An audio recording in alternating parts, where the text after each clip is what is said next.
1978 সালের 1 সেপ্টেম্বর প্রতিষ্ঠিত হয় বাংলাদেশ জাতীয়তাবাদী দল বিএনপি। 47 বছরে নানা চড়াই উচ্চাই পেরিয়েছে দলটি।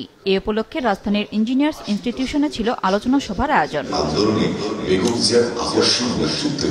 বিভিন্ন পর্যায়ের নেতাকর্মীদের উপস্থিতিতে দলের স্থায়ী কমিটির সদস্য ও সিনিয়র নেতারা দিক নির্দেশনামূলক বক্তব্য রাখেন। বলেন, গত 47 বছরে বিএনপি কখনোই জনগণের সাথে প্রতারণা করেনি। সামনের দিনগুলোতেও বাংলাদেশ গড়ার কাজ করবে বিএনপি। তাদের প্রধান লক্ষ্য গণতন্ত্র প্রতিষ্ঠা করা। এখন থেকে নির্বাচন পর্যন্ত এই সময়টি অত্যন্ত ক্রুশিয়াল সময় হবে বাংলাদেশের জন্য। নির্বাচন যাতে না হতে পারে বা বিলম্বিত হতে পারে, তার জন্য ষড়যন্ত্র হচ্ছে, আপনারা দেখছেন। নেতাকর্মীদের উদ্দেশ্যে বিএনপি মহাসচিব মির্জা ফখরুল ইসলাম আলমগীর বলেন, বিএনপি একমাত্র দল যা বাংলাদেশকে রক্ষা করতে পারে। অবশ্যই যেভাবে পদ্ধতিতে নির্বাচনে আমরা ভোট দিয়ে এসেছি, সেইভাবে আমরা ভোট দেব, আমাদের প্রতিনিধি এবং আমাদের পার্লামেন্ট নির্বাচন করব। আরেকটা কথা পরিষ্কার করে জানাতে চাই যে আমরা কারো হুমকিতে মাথা নত করতে বাংলাদেশের মানুষ রাজি নয়।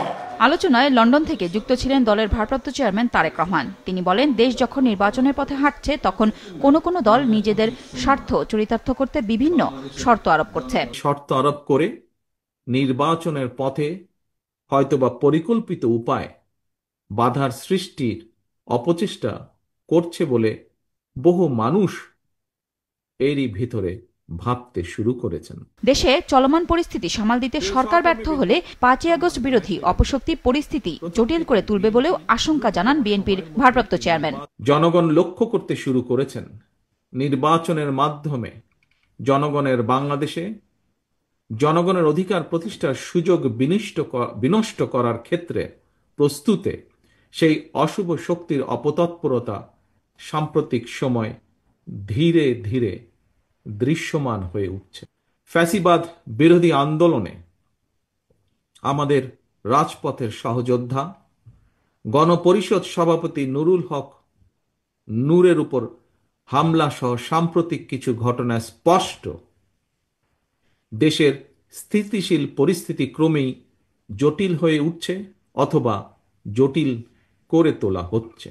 তারেক রহমান বলেন, রাষ্ট্র ও রাজনীতিতে শর্ত শিথিল করে নির্বাচনের পথে হাঁটাই সময়ের দাবি। সুষ্ঠু এবং নিরপেক্ষ নির্বাচনের মাধ্যমে জনগণের সরাসরি ভোটে জনগণের কাছে দায়বদ্ধ, জনগণের কাছে জবাবদিহিমূলক একটি গণতান্ত্রিক সরকার প্রতিষ্ঠিত না হবে ততক্ষণ পর্যন্ত গণতন্ত্র ঝুঁকিমুক্ত নয়।